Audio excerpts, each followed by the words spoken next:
కూర్చొని కుర్చీలు వచ్చి మా రాజమ్మ గారు మీరు కూడా కూర్చొని కూర్చోండి. కుర్చీలు ఉన్నాయి కదా లోపల, చక్కగా కూర్చోవచ్చు కదా. ఇబ్బంది పడతా అక్కడ కూర్చోవడం మేము బయట. ఒకసారి దేవుని స్తుతి చెప్దాం. హల్లెలూయా, హల్లెలూయా. సో అందరూ గమనించండి. సింపుల్గా చెప్తాను, అవి జరుగుతున్నాను. బుధవారం నుంచి 11 days ఉన్నాయి, జ్ఞాపకం చేసుకోండి. బుధవారం నుంచి 11 days. అంటే 11 days మనమేమి ఆచారబద్ధంగా మనం వాటిని చేసుకోవడం లేదు, కానీ 40 రోజుల ఉపవాసం మనం చూసుకుంటున్నాం మన చర్చి అభివృద్ధి కొరకు. ఇక రేపు రాత్రికి మరిపాకలో కూడుకుంది, మీకు లాస్ట్లో చెప్తాను దాని గురించిన వివరాలు. అలాగే ఫ్యామిలీ ఫెలోషిప్ ఎవరైనా పెట్టుకునే వాళ్ళకి దాంతో ఇన్ఫార్మ్ చేయండి. చిన్నపిల్లలు యూత్ మీటింగ్, పిల్లల మీటింగ్ మండే రేపు ఈవినింగ్ ఉంటుంది, గమనించండి. రేపు ఈవినింగ్ అంటే ఎర్లీగా ఉంటుంది. ఓకేనా? పెద్ద మీటింగ్ మంగళవారం ఉంటుంది, గమనించండి. ఇద్దరంటే యూత్ వాళ్ళు పిల్లలు సపరేట్గా పెడుతున్న వారికి వీళ్ళకి మంచిది జ్ఞాపకం చేసుకోండి. దేవునికి స్తోత్రం. పరిశుద్ధ గ్రంథమైన బైబిల్ నుంచి దేవుని మాటలు మనం చదువుకుని ముందుకు వెళ్దాం. 1 కొరింథీయులకు 13వ అధ్యాయం 4 నుంచి చదవండి. ప్రేమ దీర్ఘకాలము సహించును, ప్రేమ దీర్ఘకాలము సహించును, దయ చూపించును.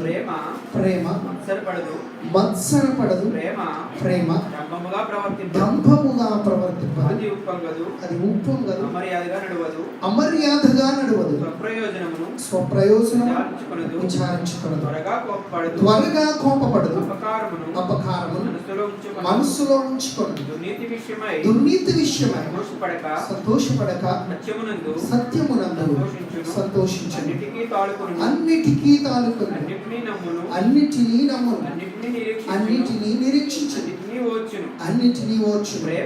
ప్రేమ శాశ్వత కాలముండును, ప్రవచనములైనను నిరర్థకములగు భాషలైనను నిలిచిపోవు, జ్ఞానమైనను నిరర్థకమగును. చాలు. దేవుడి మాటలు మనందరిలో దీవించునుగాక. హల్లెలూయా. ప్రేమను గురించినటువంటి 15 లక్షణాలు అపోస్తలుడైనటువంటి పౌలు రాశాడు. ఎన్ని లక్షణాలు? 15 లక్షణాలు. ప్రేమ అంటే ఇదే. ప్రేమ అంటే ఈ లక్షణాలు. ఇది నిజమైన ప్రేమ. ఈ లక్షణాలలో ఏది లేకపోయినా దట్స్ డూప్లికేట్ ప్రేమ. అదేంటంటే అది ఒరిజినల్ కాదు. అది ఒరిజినల్ కాదు. అంటే మోసం చేయడానికో, స్వప్రయోజనములు విచారించుకోవడానికో, ఇంకొకటో లేక మోహం, లేక ఇంకొకటి ఏదో ఒకటిని మనం సాధించుకోవడానికి, చేసుకోవడానికి, పొందుకోవడానికి చూపించేది. ప్రేమ 15 లక్షణాలు ఇస్తున్నాడు. మొట్టమొదటిది, ప్రేమకున్న లక్షణం దీర్ఘకాలం ఉంటుంది. కొంతకాలం ఉండి కొంతకాలం తర్వాత చచ్చిపోదు. ఆ ప్రేమ కాస్త ద్వేషంగా మారదు. ప్రేమ ఎప్పుడూ ఉంటుంది కదా. చాలామంది చెప్తారు చాలా ప్రేమించారు, కానీ ఈరోజు అసహ్యం, ఈరోజు ద్వేషిస్తున్నారు అంటే ప్రేమ కాదు. అదేం కాదు, ప్రేమ కాదు. ప్రేమకున్న లక్షణం ఎప్పుడూ ప్రేమిస్తుంది. నువ్వు ఎలాగున్నా ప్రేమిస్తుంది, నువ్వేం చేసినా ప్రేమిస్తుంది, నువ్వు ఎలాగ జీవిస్తున్నప్పటికీ ఏదైనప్పటికీ కూడా ప్రేమ ఎప్పుడూ ప్రేమిస్తుంది. మన దేవుడు చూపించింది అదే. ప్రేమ దీర్ఘకాలము ఉంటుంది. ఇంకంటాడు ప్రేమ దయను చూపిస్తుంది. ఎప్పుడు కూడా అవతల వ్యక్తి క్రూరంగా ప్రవర్తించిన దయ ఇంకా చూపిస్తుంది. ఇదే ప్రేమ.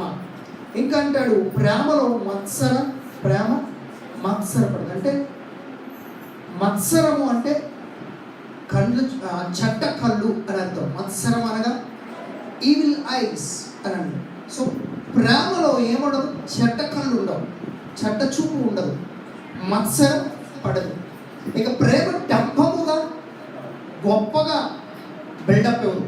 ఏముండదు దీనికి. ఒక మాటలో మనకు బాగా అర్థమవుతుంది. డంపం కంటే బిల్డప్ అంటే మనకు బాగా అర్థమవుతుంది. బిల్డప్ ఉండదు దీంట్లో. అంటే అహంకారము, గర్వము ప్రేమించే ప్రేమ ఉన్న వ్యక్తుల్లో అసలు ఉండదు. అది ఉప్పొంగదు. ఏం చేయదంటండి? ఓ ఎగిరి పడదు, ఓ ఉరకలేదు. అంటే ఉప్పొంగదు అని అంటే అర్థం ఏంటంటే లోబడి ఉంటుంది అని అర్థం. ఏంటండి? లోబడుతుంది, విధేయత చూపిస్తుంది, అంటే హంబుల్నెస్, వినయము కనపరుస్తుంది హృదయపూర్వకంగా. ఇది ప్రేమ. ఇంకా అమర్యాదగా నడవదు. దీనికి మర్యాద ఉంటుంది. ప్రేమ ఎప్పుడు మర్యాదగా నడుస్తుంది, ఎప్పుడు కూడా అమర్యాదగా ఉండదు అని చెప్తుంది. ఇంకా స్వప్రయోజనమును విచారించుకోదు. సొంత ప్రయోజనము కంటే కూడా ఇతరుల ప్రయోజనమే మెరుగుగా ఆలోచిస్తుంది. తనకు నష్టం కలిగిన ఇతరులు బాగుపడాలి అని అనుకుంటుందట. ప్రేమకున్న లక్షణం అది. త్వరగా కోపపడదు. ప్రేమ కోపం వస్తుంది, కానీ ప్రేమ ఉన్న వాళ్ళకి త్వరగా కోపపడదు. ఇంకా అపకారమును మనసులో ఉంచుకున్నది. ఇతరులు చేసిన ఒకవేళ ఇతరులు మనకు కీడే తలపెట్టచ్చు, ఇతరులు మనకు అపకారం చేయొచ్చు, కానీ స్టిల్ వాటిని దేనిని జ్ఞాపకం ఉంచుకుని పగగా కక్షగట్టి పగగట్టి చేసి ప్రతీకారం తీర్చుకోవాలని తపన ప్రేమకు ఉండదు. అది ఆ కీడు ఏనాటి కీడు ఆనాటికే చాలునట్లుగా ఆ కీడుతో అక్కడితోనే మర్చిపోతుంది. ఏంటి? ప్రేమ. ఇక మనం చూస్తే దుర్నీతి విషయమై సంతోషపడదట. మరి దేని యందు సంతోషపడుతుంది అంటే సత్యమునందు. దుర్నీతిని బట్టి ఎంత మాత్రం సంతోషం ఉండదు, కానీ సత్యం విషయంలో ఒక సత్యం చెప్తే, ఒక సత్యం వింటే చాలా చాలా సంతోషపడుతుంది. అన్నిటినీ తాలుకుంటుంది అంటే ప్రతి దాన్ని కూడా తాలుకుంటుంది అనే మాటకు మనము ఫుట్ నోట్లో చూస్తే కప్పును అని అర్థం. ఏంటంటే తాలుకోవడం అంటే కప్పును. ప్రేమ దోషములన్నిటినీ కప్పుద్ది కదా. సో తాలుకోను అంటే అన్నిటినీ కప్పేస్తుంది. మనం చేసిన ప్రతి దోషమును ఆ ప్రేమ ఎదుట ఏం కనబడు. దేవునికి స్తోత్రం. ఇక చూస్తే అన్నిటినీ నమ్మును. ఏం చేస్తుంది అంటే ప్రేమలో ఉన్నది నమ్మకం. ప్రేమలో ఉన్నది ఏంటంటే నమ్మకం. ఇక అన్నిటినీ నిరీక్షిస్తుంది. అన్నిటినీ కూడా ఏం చేస్తుందంట? ఆశతో చూస్తుందంట. ఆశతో ఎదురు చూస్తుంది తప్ప ఓర్పును సహనమును కోల్పోదు, బరస్ట్ అయిపోదు. ఏమవుదండి? బరస్ట్ అయిపోదు. ఓర్పును సహనమును కలిగి ఉంటుంది. ఈ 15 లక్షణాలు ఎంత అద్భుతంగా ఉన్నాయి కదా. Bible is wonderful. నిజంగా బైబిల్ చాలా చాలా అద్భుతమైనది కదా. ప్రేమకు ఆ వర్ణన లేక ప్రేమను గురించినటువంటి వివరణ ప్రపంచంలో ఎవరు ఇవ్వలేనిది. ఎప్పుడో పరిశుద్ధ గ్రంథమైన బైబిల్ ఇచ్చింది కదా. ఎందుకంటే ఈ ప్రేమ గురించి చెప్తున్నాను అని అంటే నిజమైన ప్రేమకు ఉండవలసిన లక్షణాలు ఇవి. ఈ లక్షణాలలో ఏది లేకపోయినా అది ప్రేమగా పిలువబడదు. ఈరోజు ప్రపంచంలో చాలామంది యవనస్తులు, అందరూ కాదులేండి, చాలామంది, మేము ఎక్కువే ఉండొచ్చు, ఈరోజు దేన్ని సెలబ్రేట్ చేసుకుంటున్నారు? Valentine's day. ఏంటండి వ్యాలంటైన్స్ డే అంటే? దీనికి మాటలో లవర్స్ డే అంటారు. అంటే ప్రేమికుల రోజు. చెప్పండి, ప్రేమికుల రోజు. ప్రేమికుల రోజును ఈరోజు జరుపుకుంటూ ఉన్నారు. దేనికోసం అని అంటే ఇహలోక సంబంధమైన అండి ఆశలను నెరవేర్చుకోవడం కోసం. మ్యాక్సిమం నేను ఉండరని చెప్పను, నిజమైన ప్రేమికులు కూడా ఉంటారు, నిజమైన ప్రేమికులు కూడా ఉండొచ్చు. ఓకే, అలాగని పరిపూర్ణమైన పర్ఫెక్ట్ లవ్స్ ఈ భూమి మీద ఉండరేమో. వాళ్ళు ఉంటే ప్రభు వారిని బహుగా హెచ్చించునుగాక. ఆమేన్. హల్లెలూయా, హల్లెలూయా. ఈ ప్రేమ కేవలము పెళ్లి కాని వారి మధ్య కాదు. నిజమైన ప్రేమ పెళ్లి అయిన భార్య భర్తలందరి మధ్య ఉండాలి. భార్య భర్తలు ఇలాంటి ప్రేమతో ప్రేమించుకుంటే, ఇలాంటి ప్రేమ ఉంటే వారి జీవితాలు ఆశీర్వాదకరంగా ఉండడం మాత్రమే కాదు, నేను అంటాను 1000 తరముల వరకు ప్రేమను వారందరి కుటుంబం అందరి హృదయాల్లో ప్రభు స్థాపించడానికి సిద్ధంగా ఉన్నాడు. ఆమేన్ చెప్పండి అందరూ. హల్లెలూయా. పిల్లరా, వ్యాలంటైన్స్ డే ఈ ప్రేమికుల రోజుని ఈరోజు సెలబ్రేట్ చేసుకుంటూ చాలామంది అండి ఆ బాయ్ ఆ గర్ల్ మీద ఉన్న ప్రేమను, ఆ బాయ్ మీద ఉన్న ప్రేమను, అంటే అబ్బాయి అమ్మాయి మీద ఉన్న ప్రేమ, అమ్మాయి అబ్బాయి మీద ఉన్న ప్రేమను ఎక్స్ప్రెస్ చేయడానికి కదా ఈ రోజును వాడుకుంటారు. ఈ రోజున ఏం చేస్తున్నారు? వాడుకుంటుంటారు. పార్కులంట, బీచ్లంట వెళ్ళండి. పార్కులంట, బీచ్లంట, సినిమా థియేటర్లంట, లేకపోతే పెద్ద పెద్ద రెస్టారెంట్స్లో ఈరోజు పెద్ద పెద్ద హడావడి ప్రపంచం అంతా కూడా కదా. నేను అంటాను, చాలామంది ఈరోజు చర్చలు కూడా ఎగ్గొట్టేసి కొంతమంది టౌన్లో మన దగ్గర కాకపోయినా అంటే ఈరోజు ఏం చేస్తారు తెలుసా? మంచి పార్టీల్లో మునిగి తేలిపోతుంటారు. మామూలు పార్టీలు కాదు, ఈరోజు సెలబ్రేట్ చేసుకుంటూ ఉంటారు. అంటే ఈరోజు సండే కదా, పరిశుద్ధంగా దీన్ని ఆచరించాలనే ఒకంత ఆలోచన చేయకుండా లోక సంబంధమైన వాటి వైపు పరిగెడుతూ ఉంటారు. నిజానికి ఈ ప్రేమికుల రోజు అనేటువంటి ఆరిజిన్ ఎలా వచ్చింది, ఇది ఎలా ఆరిజినేటెడ్ అయ్యింది అని మనం ఎలా ప్రారంభమైంది అని మనం గమనిస్తే, ఇది క్రీస్తు శకము 269లో ఫిబ్రవరి 14వ తారీఖున ఒక వ్యక్తి చనిపోయారు. ఆ వ్యక్తి వ్యాలంటైన్. ఆ వ్యక్తి ఎవరండి? వ్యాలంటైన్. ఈ వ్యాలంటైన్ చనిపోయిన రోజునే ప్రపంచమంతా కూడా ఈరోజు ప్రేమికులందరూ కూడా ఏం చేస్తున్నారు? సెలబ్రేట్ చేసుకుంటున్నారు. ఒకని మరణం ఏం చేసుకుంటున్నారు? గొప్పగా ఈ ప్రేమికుల రోజుగా సెలబ్రేట్ చేసుకుంటున్నారు. మంచిదే, గొప్పేం కాదు. ఎందుకంటే నిజానికి ఆ వ్యక్తి చేసిన ఆ రోజు చేసింది చాలా గొప్ప విషయం. అతను ఒక ప్రీస్ట్, బిషప్ లేక ఒక యాజకుడు. నిజానికి ఎవరు? ఒక దైవజనుడే. వాలంటీర్ ఎవరండి? ఒక దైవజనుడు, ఒక బిషప్. అతడు దీన్నేమి ప్రమోట్ చేయడం అని కాదు, కానీ దీన్ని ప్రమోట్ చేయడం కాదు. నిజానికి క్లాడియస్, ఎవరు చెప్పండి అందరూ? క్లాడియస్ 2 అని ఒక రోమ చక్రవర్తి 3వ శతాబ్దంలో, 3వ అంటే క్రీస్తు పుట్టిన 300 సంవత్సరాల తర్వాత, యేసుప్రభు వారు పుట్టిన 300 సంవత్సరములకు ఆ కాలంలో ఒక జీవో తీసుకొచ్చాడు, ఒక చట్టాన్ని తీసుకొచ్చాడు. చక్రవర్తి, రోమా ప్రభుత్వానికి సంబంధించిన ఒక చక్రవర్తి. ఏంటంటే పేరేంటి? క్లాడియస్. ఈ క్లాడియస్ ఈ యొక్క రూల్ తీసుకొచ్చాడు. ఏంటంటే ఆయనకు వచ్చిన ఆలోచన ప్రకారంగా పెళ్ళిళ్ళు చేసుకోకండి అన్నాడు. ఒక చట్టం తీసుకొచ్చారు, పెళ్ళిళ్ళు ఎవరు చేసుకోవద్దు. అంటే ఈ క్లాడియస్ పెళ్ళులకు వ్యతిరేకంగా ఒక చట్టాన్ని తీసుకొచ్చాడు. ఎందుకు? రీజన్ ఏం చెప్పాడు అని అంటే, యవనస్తులు పెళ్ళిళ్ళు చేసుకోవడం వల్ల ఏం జరుగుతుందంటే వారికి ఆలోచన జ్ఞానం తగ్గిపోతుంది. వారికి ఆలోచన జ్ఞానము, సామర్థ్యత తగ్గిపోయి వాళ్ళు తన బలాన్ని కోల్పోతున్నారు. వారి సామర్థ్యతను, వారి టాలెంట్ను, వారి యొక్క మెమరీ పవర్ కానీ లేదా ఇంటలెక్చువల్ పవర్ కానీ వాళ్ళు కోల్పోతున్నారు. కనుక ఈ పెళ్లి వల్ల ఇవన్నీ నష్టం వస్తుంటే దేశం ఏమైపోద్ది? అభివృద్ధి చెందలేదు, దేశం ముందుకు వెళ్ళలేదు, సైన్యంలో వీళ్ళు పోరాడలేదు, సైనికులుగా ఉండడానికి అంత బలము వీళ్ళకు ఉండదు. కనుక వీళ్ళ పెళ్ళిళ్ళు చేసుకోకూడదని ఒక జీవ పాస్ చేసి దాన్ని ప్రోత్సహిస్తూ వచ్చారు. అలా చాలా పెళ్ళిళ్ళు ఆపేశారు. పెళ్ళిళ్ళు చేసుకున్న వాళ్ళందరినీ కూడా ఏం చేస్తారు? జైల్లో పెట్టడం ప్రారంభించారు. అయితే దానికి వ్యతిరేకంగా ఈ ప్రీస్ట్, ఈ యొక్క బిషప్ గారు పోరాడారు వ్యతిరేకంగా. అదేంటి? మనుషులు పెళ్లి చేసుకున్నంతలో వారి ఇంటలెక్చువల్ పవర్ ఏమి తగ్గిపోదు, వాళ్ళ సామర్థ్యత ఏమి పోదు. ఏది పెరిగే కొలది అది పోతేమో కానీ పెళ్ళిళ్ళు చేసుకున్నందుకు పోదు. పెళ్ళిళ్ళు చేసుకుంటే ఇంకా నూతన ఉత్సాహంతో ఉంటారు, ఇంకా నూతన బలం వస్తుంది, ఇంకా వారి రక్త మార్పిడి వల్ల ఇంకా శక్తిని పుంజుకుంటారు తప్ప వాళ్ళేమి శక్తిహీనులుగానో లేకపోతే అజ్ఞానులుగానో ఏమి మార్చబడరని ఇప్పుడు క్లాడియస్కు వ్యతిరేకంగా ఇతడు ఉద్యమాన్ని చేపట్టాడు.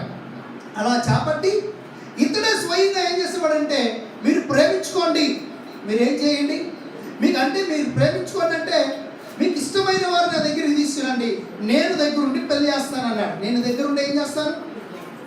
ఇప్పుడు ఏదో యూనివర్సిటీ ఏంటంటే ఉస్మానియా ఏదో అంటే ఆ యూనివర్సిటీ వాళ్ళు ఏం చేస్తారు? ఇప్పుడు మీరు ఎవరైనా ప్రేమించుకుంటే రండి, మేము ఏం చేస్తాం? పెళ్ళిళ్ళు దగ్గరుండి చేస్తామంటారు. పెళ్ళిళ్ళు దగ్గర అది ఈ మూమెంట్ వేరు. ఇప్పుడు పెళ్ళిళ్ళు చేసుకోవాలని పేరెంట్స్ లేరా? వీళ్ళకే అండి ఇప్పుడేమన్నా జీవో ఏమైనా పాస్ చేశారా? మన స్టేట్ మన మన గవర్నమెంట్, నేషనల్ గవర్నమెంట్ ఏమన్నా జీవో పాస్ చేసిందా పెళ్ళిళ్ళు చేసుకోవద్దని? కాదు కదా. తల్లిదండ్రులు ఉన్నారు. ఎవరున్నారు? ఇప్పుడు వాళ్ళ పెళ్ళిళ్ళకి వాళ్ళకి చూడడానికి, మ్యాచింగ్ చూడడానికి ఎవరున్నారు? తల్లిదండ్రులు ఉన్నారు. ఇప్పుడు ఆ అవసరం ఏమి లేదు. ఉస్మానియా ఇంకోటి ఏదైనా సరే ఏ యూనివర్సిటీ వాళ్ళు చేయడానికి. అయితే ప్రియులారా గమనించండి, ఇక్కడ సందర్భంలో ఈ వాలంటీర్ ఏం చేశాడంటే, పెళ్ళిళ్ళు రండి, మీకు నచ్చిన వారిని తీసుకుని వచ్చి రండి, పెళ్ళిళ్ళు మీకు చేస్తాను. ఎందుకంటే అక్కడ జీవో వచ్చింది, కారణం ఉంది. కాబట్టి ఆ జీవో వ్యతిరేకంగా చేశాడు, పెళ్ళిళ్ళు చేశాడు. ఇది తెలుసుకున్నటువంటి ఈ క్లాడియస్ ఏం చేశాడంటే అతన్ని చెరసాలలో పెట్టాడు. ఏం పెట్టాడు? ఎక్కడ పెట్టాడు? చెరసాల. ఆయన కూడా యవనస్తుడే, ఇంకా పెళ్లి కానివాడే. ఇతడు చెరసాలలో ఉంటూ ఈ చెరసాల నాయకుడి యొక్క కుమార్తెను ప్రేమించారు. ఎక్కడ ప్రేమించాడు? ఇప్పుడు చెరసాలలో ఉంటూ ఉండగా ఈ చెరసాల నాయకుడి యొక్క ప్రేమించాడు. ఒక మంచి మెసేజ్ ఇవ్వడానికి ఆయన ప్రయత్నం చేశాడు.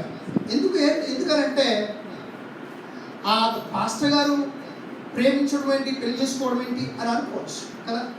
అయితే గమనించండి, అతను చేసిన విధానానికి ఒక కారణము. ఏంటి ఆ కారణము అంటే, ఆ చెరసాల నాయకుడి కుమార్తె 2 కాళ్ళు లేనిది, గుడ్డిది. ఎవరండి? గుడ్డిది కనుకే ప్రేమించాడు. దేవునికి స్తోత్రం కనుక. ఎందుకంటే ప్రేమ అంటే పై అందాన్ని చూసి మోసపోదు కదా. ప్రేమ దేనినో చూసి మోసపోదు. ఇప్పుడు ప్రేమలు ఎలా ఉంటున్నాయి?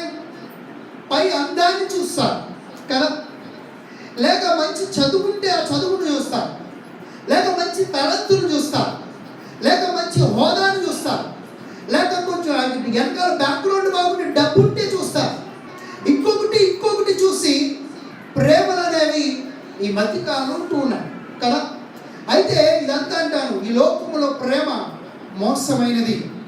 బంధువుల ప్రేమ చిరకాలము ఉండేది కాదు. స్నేహితుల ప్రేమ చిరకాలము ఉండేది కాదు. నీ యొక్క కుటుంబ సభ్యుల యొక్క ప్రేమ, తల్లిదండ్రుల ప్రేమ కూడా చిరకాలము ఉండేది కాదు అనేటువంటి విషయాన్ని, సత్యాన్ని ఈరోజు సమాజము, కుటుంబాలు, సంఘము తెలుసుకోవలసినటువంటి బాధ్యత ఎంతైనా ఉంది. దేవునికి మహిమ కలుగును గాక. గమనించినైతే ఈ యొక్క వాలంటీర్ ఆ గుడ్డి అమ్మాయిని ప్రేమించాడు. అనగా చెరసాల నాయకుని యొక్క కుమార్తెను ప్రేమించి, అంటే ప్రేమించడం అంటే మేము 1 సైడ్ లవ్ అని చెప్పాలి. 1 సైడ్ లవ్ ఫస్ట్ కదా. మీకు చూపిస్తాను ఈ బైబిల్ నుంచి. Love at first site. మరి ఐశ్వర్యం బాగా తెలిసింది ఏంటండి? చెప్పడం ఏంటో చెప్పడం కట్టింది. ఓకే, ఏంటండి? లవ్ ఎట్ ఫస్ట్ సైట్ అంటే మొదటి చూపుల్లోనే ప్రేమ. తొలి చూపులోనే ఏంటంట? ప్రేమ చీరించేస్తుంది కదప్పా. ఎంత ప్రేమో, ఎంత గొప్ప ప్రేమో కదా. ప్రియులారా గమనించండి, ఈరోజు బైబిల్ని చూపిస్తాను. ఒక వ్యక్తి ఉన్నాడు, love at first sight. First చూపులోనే ప్రేమలో పడిపోయాడు. అంటే ఇద్దరు చూపిస్తాను బైబిల్లో, ఇద్దరు చూపిస్తాను. ఈ 2 సంఘటనలు నాకు తెలిసి ఆ 2 కూడా ఏమైనాయో వచ్చేసరికి ఈరోజు చూపిస్తాను. అందుకనే టైటిల్ ఇచ్చాను. మీరు ఎంతమంది చూసారు నాకు తెలియదు. ఫేస్బుక్లో, వాట్సాప్లో ఈరోజు టైటిల్ ఇచ్చాను ఏంటి? ప్రేమ పెళ్ళిళ్ళ ఫలితం. ఏంటంటే చెప్పండి అందరూ. ప్రేమ పెళ్ళిళ్ళ ఫలితం. సో ఏంటో ఫలితం చూద్దాం. అయితే గమనించండి, ఈ వాలంటీర్ ఆ గురుడి స్త్రీని పెళ్లి చేసుకున్నాడు. అంతేకాదు, ఆమెకు చూపు కూడా తెప్పించాడు. దేవునికి స్తోత్రం. ఆ ప్రేమించి ఆమెకు గురుడి ఆయన ఆ అమ్మాయికి చూపు కూడా తెప్పించాడు. సరే, చివరికి ఈ విషయం తెలిసిన క్లాడియస్ ఏం చేశాడు అని అంటే అతన్ని ఉరి తీసి చంపేశాడు. వాలంటీర్ని ఏం చేశాడండి? క్రీస్తు శకము 269వ సంవత్సరం ఫిబ్రవరి 14న అనగా 14వ తారీఖున ఈ రోజున ఏం చేశాడు? ఉరి తీసి చంపేశాడు. ఆ ఉరి తీయడానికి ఉరి ఆర్డర్ పాస్ చేసిన చివరి రోజున ఒక లెటర్ రాశాడు. దాన్ని ఏమంటారు? ప్రేమను వ్యక్తపరచడానికి రాసే లెటర్ని ఏమంటారు? చెప్పండి, ఎవరికి తెలుసు? చెప్పండి, సిగ్గుపడి చెప్పండి. గట్టిగా చెప్పండి. యుద్ధాలు. ఎరా ప్రేమను వ్యక్తపరచడానికి రాసే ఒక లేఖను ఏమంటారు? Very good. ఏంట్రా? Love letter. పువ్వు లెటర్ కాదు. ఏ లెటర్? Love letter. అంటే ప్రేమ లేఖ. అందరూ చెప్పండి అమ్మా, ఏ లేఖ?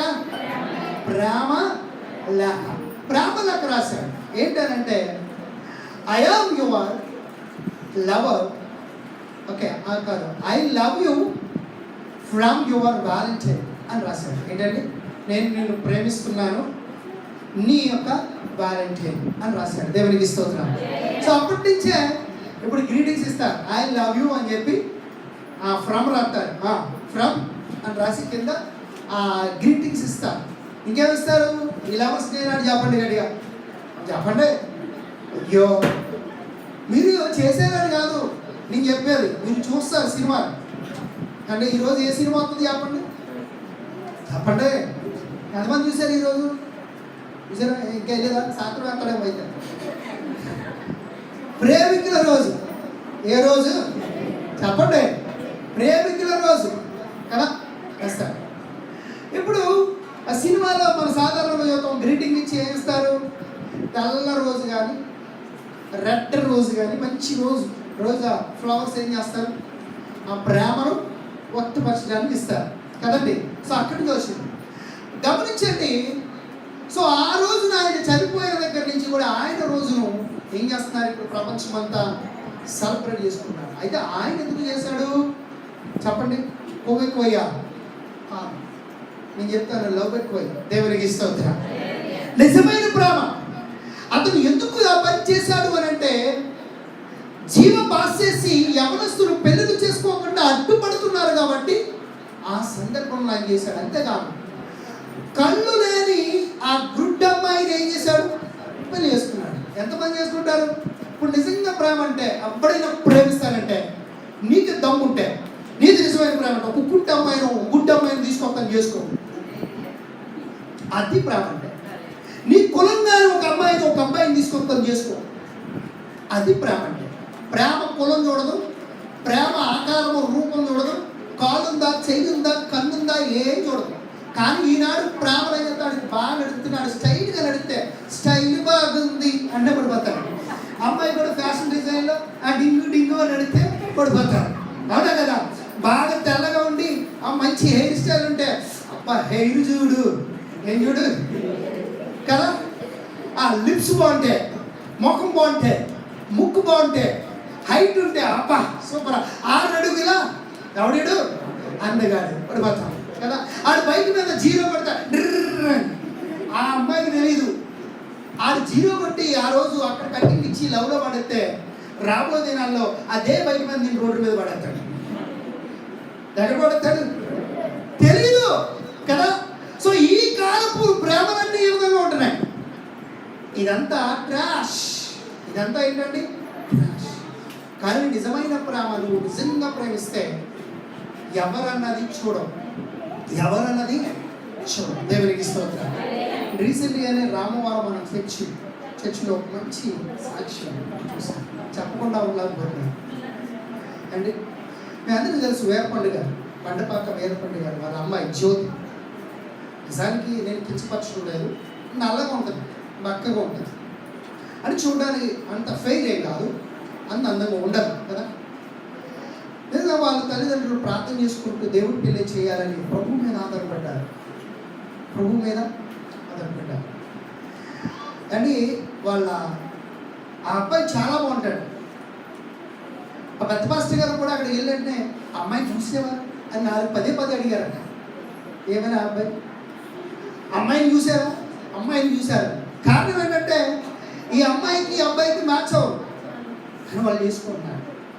రెండోది పోలేరు, కట్టం ఏమైనా చూసి ఆశిస్తారేమో అని అనొచ్చు. వాళ్ళ నాన్నగారు ఏమన్నారంటే, మీరు ఎంత ఇస్తే అంత ఇవ్వాలనుకుంటే ఇస్తే, మీరు కట్నం ఇస్తే ఎవరికి ఇచ్చినట్లు? మీ అమ్మాయికి ఇస్తున్నారు, మీరు ఏది ఇచ్చినా. కాబట్టి మీరు ఇవ్వండి. ఆడపడుచు కట్నం గురించి కూడా మాట్లాడితే వాళ్ళు 1,30,000 ఇస్తానంటే వాళ్ళు ఏమన్నారంటే, మీరు 2 లక్షలతో ఆ పైకి నేను వేసిస్తాను మా అమ్మాయి అని చెప్పారు. దేవునికి స్తోత్రం. అతడు చాలా ఆత్మీయంగా కనపడుతున్నాడు, ఆ కుటుంబం చాలా ఆత్మీయంగా ఉంది. అందుకనే వాళ్ళు అందం చూడకుండా కట్న సమస్య ఏమీ లేదు, కట్నం ఇచ్చారు, కానీ ఏమి పట్టించుకోకుండా పెళ్లి చేసుకుంటున్నారు, ప్రార్థన పూర్వకంగా చేసుకుంటున్నారు. ఈ కుటుంబం ఎంతగానో ప్రార్థన చేస్తున్నారు ఆ అమ్మాయి కోసం. దేవునికి స్తోత్రంగా ఉన్నతమైన సంబంధాన్ని చూపించాడు. వాళ్ళు గట్టిగా చెప్పడం కూడా దేవునికి స్తోత్రంగా. మన దినాన్ని వచ్చారు, వచ్చి నన్ను కూడా చూడమన్నా, నేను కూడా 2-3 సంబంధాలు చూపించాను, వాళ్ళు కుదరలేదు. అయితే మరి ఆ కుదరగానే వచ్చారు, పెద్ద పాస్టర్ గారి దగ్గరికి వచ్చి కలిశారు, నా దగ్గరికి కూడా వచ్చారు, వచ్చి ఆయన సంతోషించారు. ఇలా జరుగుతుందండి, దేవుడు ఎంతగానో కృప చూపించాడు. చాలా సంతోషానికి ఏమి లేదు, అమ్మదులు లేదు. దేవునికి మహిమ కలుగుతారు. చూడండి, యవనస్తులు గమనించారు, ప్రార్థిస్తూ కొంతమంది గోడ మీద పిల్లిలాగా అట్టయితే అటు ఇట్టయితే ఇటు, అంటే అన్యులు దొరికితే అన్యులు, క్రీస్తు దేవుడి చిత్తం అయితే దేవుడు నమ్ముకున్న ఆవిడ వస్తుంది, అబ్బాయి వస్తాడు.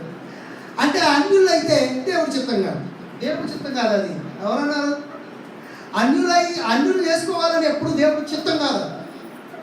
దేవుడు నమ్ముకుని దేవుళ్ళో ఉంటూ నీవు ఒక అన్య స్త్రీని పెళ్లి చేసుకుంటే, ఒక అన్య అబ్బాయిని పెళ్లి చేసుకుంటే అది దేవుడి చిత్తం అప్పటికీ కాదు.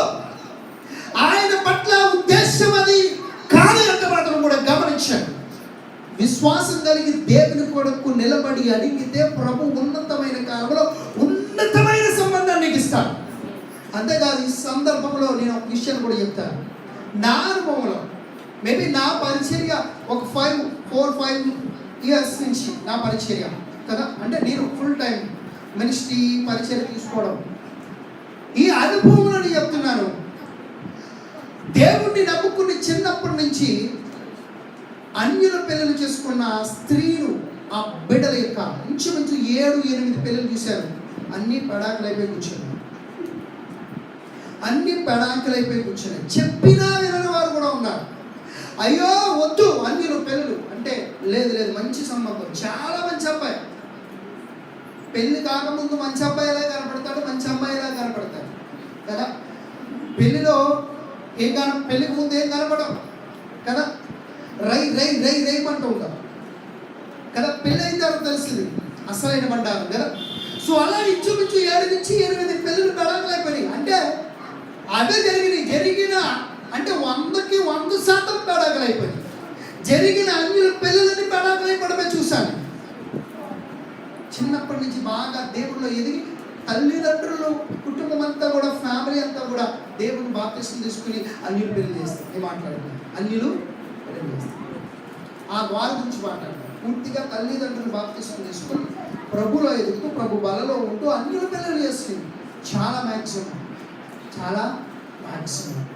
నా అనుభవంలో నేను చెప్తూ ఉన్నాను పిల్లలు. కాబట్టి యవనస్తులు ప్రార్థన చేయండి. ఏదో ఒక శాపం వెంటాడుతుంది, ఏదో ఒకటి వెంటాడుతుంది. అది ఖచ్చితంగా నిన్ను వెంటాడుతుంది. ఆ శాపం, ఆ విగ్రహారాధన సంబంధమైనది, బైబిల్కి వ్యతిరేకంగా కాదు, నిన్ను పట్టుకుంటుంది. ఖచ్చితంగా నిన్ను పట్టుకుని పీడిస్తుంది. ఆ శాపము గురించి నువ్వు ప్రార్థన చేయాలి. దేవునికి స్తోత్రం కలుగుతాడు. ఆ శాపం పోవాలని నువ్వేం చేయాలి? ప్రార్థన చేయాలి. దేవునికి మహిమ కలుగుతాడు. ప్రియులారా గమనించండి, యవనస్తులు బహుగా ప్రార్థన చేయాలి. యవనస్తులు ఎలా తయారవుతున్నారు? ప్రార్థన లేదు. వాళ్ళ భవిష్యత్తు గురించి ఇప్పటి నుంచే పెళ్లి గురించి చేయాలండి, ఇప్పటి నుంచే పెళ్లి గురించి ఆలోచించాలి. ఆలోచించాలి. నీ పెళ్లి గురించి ఇంకా 10 సంవత్సరాల తర్వాత చేసుకుంటానన్నా ఈ రోజు నుంచి నువ్వు ఆలోచించి ప్రార్థన చేయాలి. ప్రభువా, who will become my life partner? ఎందుకంటే ఇది చాలా ఇంపార్టెంట్. జీవిత భాగస్వామిని పొందుకోవడం చాలా ఇంపార్టెంట్. తల్లిదండ్రులు కొంతవరకునే, అన్నదమ్ములు, అక్క చెల్లెళ్ళు కొంతవరకునే, పూర్తిగా జీవితాంతం బ్రతకవలసింది ఎవరు తెలుసా? భార్య భర్త. జీవితాంతం కలిసి బ్రతకవలసింది ఎవరు? రేపొద్దున నీకు పిల్లలు పుట్టిన నీ పేరు బంధములు చెంచుకొని పుట్టిన పిల్లలు కూడా నిన్ను విడిచిపెట్టి వెళ్ళిపోతారు. భార్యకు భర్త, భర్తకు భార్య జీవితాంతం ఉంటారు. దేవుడు జతపరిచిన వారిని మనుషుడు ఏం చేయకూడదు. వివాహం అనేది ఎవరు చేస్తున్నారు చెప్పండి? దేవుడు జతపరచు వారిని ఏ మనుషుడు విడతీయకూడదు అని బైబిల్ చెప్తుంది. కాబట్టి గమనించండి, వివాహము అనేది నీ జీవితంలో నీవు ఏ ఉద్యోగం చేయాలి, నీ చదువు గురించి ఆలోచించే దానికంటే, నీ ఉద్యోగం గురించి ఆలోచించే కంటే, ఇంకో వగేరా వగేరా గురించి ఆలోచించే కంటే కూడా నీ జీవిత భాగస్వామిని గురించి నువ్వు ఆలోచించాలని నువ్వు సెలెక్ట్ చేసుకోవాలని కాదు. నువ్వేం చేయాలి? తగిన సమయం కోసం తగిన మంచి పార్ట్నర్. ప్రభు, నేను ఆత్మీయతలో ఎదుగుతున్నాను, నాలాగే ఎదగాలి, నాలాంటి ఆలోచన కలిగి ఉండాలి. ఎందుకంటే పెళ్ళిళ్ళు పడాకలైపోతున్నాయి అంటే ఆలోచనలు డిఫరెంట్, బిహేవియర్ డిఫరెంట్ కదా. ఈ ఆలోచించే విధానము, పద్ధతులు, పెరిగిన వాతావరణం ఇవన్నీ డిఫరెంట్ కదా. సో దీని ద్వారా మిస్అండర్స్టాండింగ్స్, దీని ద్వారా విభిన్నమైన ఆలోచన కదా. అక్కడ ఈగో ఫీలింగ్స్ అంటే నేను ఎక్కిన గుర్రం దగ్గర, లేకపోతే నేను పట్టుకున్న కుందేలకు మూడే అన్నట్టుగా ఈగో ఫీలింగ్స్, ఈ డిఫరెన్షియేషన్ వీటిలో కాబట్టి ఇప్పుడు నాలాగా ఆలోచించే వ్యక్తి, నాలాగా ప్రవర్తించే వ్యక్తి, నాలాగా మాట్లాడే వ్యక్తి నాకు కావాలి. దేవునికి స్తోత్రం కలుగుతుంది. హల్లెలూయా, హల్లెలూయా. మా పాస్టర్ గారు అక్కడి నుంచి వచ్చారు. మా పాస్టర్ గారి గురించి గొప్ప చెప్పడం కాదు, ఆమె ఎప్పుడు చెప్తాను, నాకు సరిపోయిన పార్ట్నర్. మీ అందరూ నాకు చాలా ఇష్టమైన, చాలా ఇష్టం నా వారి ఏంటి. I cannot express my love towards them కదా, అంత ఇష్టం నా వారి ఏంటి. ఎందుకో తెలుసా, చాలా దూర ప్రాంతం నుంచి వచ్చినప్పటికీ వాళ్ళ తల్లిదండ్రుల నుంచి, అంటే అంత ఎన్ని కిలోమీటర్లు, 365 కిలోమీటర్ల దూరం ఇక్కడి నుంచి కదా, జిల్లా డిస్ట్రిక్ట్ దాకా. అది ఇక్కడికి నా కోసం, అంటే నేనే కదా, ఇక్కడ ఎవరు లేరు కదా, ఇక్కడ ఎవరు ఇక్కడ లేరంటే ఐ మీన్ నేను తనకు నేను అంతే కదా. నన్ను చూసి నేను భర్తగా అప్పుడు వరకు ముక్కు మోగం తెలియదు. మాకు ఎప్పుడైనా చూసుకున్నా వాళ్ళే ఆ పెళ్లి సంబంధంలో అక్కడ చూసుకున్నాం, తర్వాత వచ్చాం కదా. ఆ తర్వాత ఒకరికొకరికి నచ్చడం, పెళ్లి చేయడం ఇలా జరిగింది. అక్కడి నుంచి అందరినీ కుటుంబాన్ని విడిచిపెట్టి, అంటే వాళ్ళ కల్చర్ వేరు, వాళ్ళు పెరిగిన వాతావరణం వేరు, వాళ్ళు నడుచుకుంటే అవన్నీ డిఫరెంటే మాకంటే. నెక్స్ట్ రెండోది, వాళ్ళ విశ్వాసులు అయితే మేము ఒక పాస్టర్ గారి కుటుంబం అంత డిఫరెంట్గా ఉంటుంది. పాస్టర్ గారి కుటుంబము విశ్వాసుల కుటుంబంలో ప్రతిదాన్ని కాంప్రమైజ్ అవ్వలేం కదా, కాంప్రమైజ్ అవ్వడానికి వీల్లేదు, అన్నీ కట్ చేసుకుంటున్నావు. నేను ఏదైతే పాస్టర్ గారికి కట్ చేసే ఇది వద్దు అంటారో అది ఆవిడ అన్నీ కట్ చేసుకోండి. నేను చెప్తున్నాను ఆమె గురించి, నేను సాక్షి అన్నీ ఎవ్రీథింగ్ నాకు ఇష్టం లేనిది ఆమెకి ఎక్స్ప్రెస్ చేసినప్పుడు ఆమె ప్రేమపూర్వకంగా మీకు ఇష్టం లేనిది నేను చేయనండి, నీకు ఇష్టం లేనిది ఏదైనా సరే నేను చేయనండి. ఈనాటికి అది అంటున్నాను, ఈనాటికి కూడా అలాగే చెప్తుంది. నాకు ఇష్టం లేనిది నేను ఎక్స్ప్రెస్ చేస్తే వంటిని ఆమె చేయడానికి రెడీ అయిపోతుంది. దేవునికి స్తోత్రం. నన్ను ప్రేమించి ప్రభు ఉన్నతమైన భార్య నాకు ఇచ్చాడు. దేవునికి స్తోత్రం. హల్లెలూయా.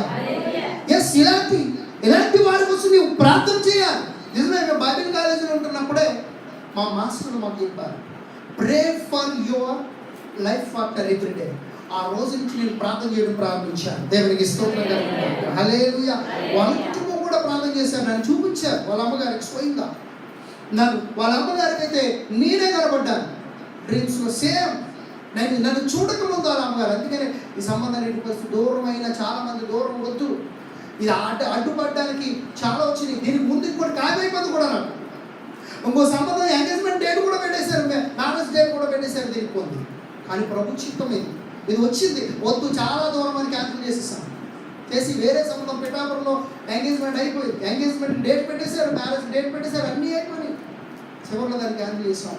ఎందుకంటే ప్రభు ఇది అలా చూపించారు, ఇది ప్రభు చిత్తమై ఉంది కనుక. దేవునికి స్తోత్రం. హల్లెలూయా.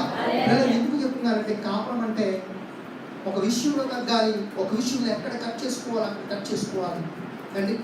ఎక్కడ మనము ఆ అడుగు చాడలను బట్టి ఆ విధంగా ప్రవర్తిస్తూ ఆలోచించాలి తప్ప ఇక్కడ ఈగో ఫీలింగ్స్ కానీ కాదా, నేను తక్కువ కాదు, నేను ఎక్కువ కాదు, నేను తక్కువ కాదు, ఇలాంటి విభేదాలు ఎప్పుడైతే కుటుంబాల్లో ఉంటాయో ఇవి ఎప్పుడు కూడా చిన్నభిన్నం అయిపోతాయి. కాదు,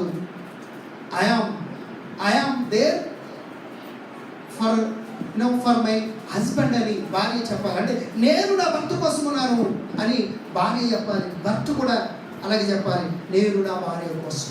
దేవునికి స్తోత్రం. వారి ఇరువురు ఒకరి కొరకు ఒకరున్నారు.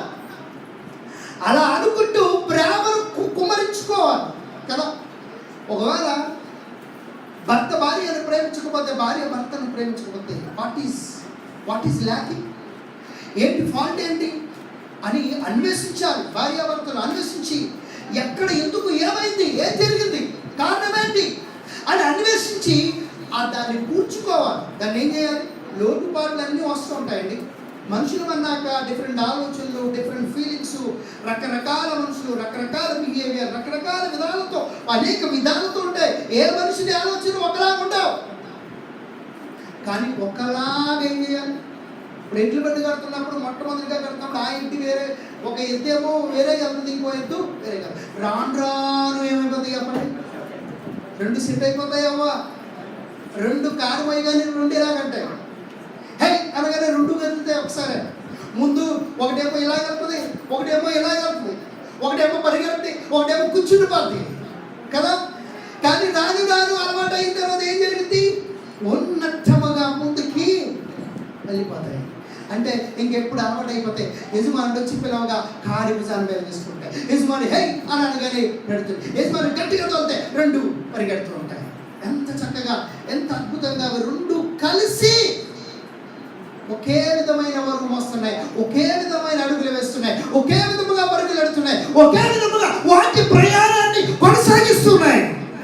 ఈరోజు రెండు పశువులే ఎంత పని చేస్తుంటే మనిషిగా ఉండి నువ్వు నేను చేయకపోతే ఎంత దౌర్భాగ్యత గుర్తించుకో, ఎంత దౌర్భాగ్యత గుర్తించుకో. ప్రియులారా గమనించండి, ఇందులో ప్రేమ చాలా ఇంపార్టెంట్ కదా. 15 లక్షణాలు మనం చూసాం ప్రియులారా. ప్రేమ అంటే ఈ లోక సంబంధమైనది కాదు. ఈ లోక సంబంధమైన ప్రేమలో మోసం ఉంది. తల్లిదండ్రుల ప్రేమ కొంతకాలమే, బంధువుల ప్రేమ కొంతకాలమే, స్నేహితుల ప్రేమ కొంతకాలమే. తుద వరకు నిలబడేది అగాపే ప్రేమ, అదే దేవుని ప్రేమ. ఆయన బిడ్డలుగా మనందరిలో ఏ ప్రేమ ఉండాలి చెప్పండి? లోక సంబంధమైన ప్రేమ, స్నేహితుల మధ్య ఉండే ప్రేమ, బంధువుల మధ్య ఉండే ప్రేమ కాదు. యేసుకును సంగమనకును మధ్య ఉన్న ప్రేమ ప్రతి క్రైస్తవుడిలో ఉండాలి. దేవుడు అట్టి కృపను అనుగ్రహించును గాక. ఇక చెప్పకూడదు.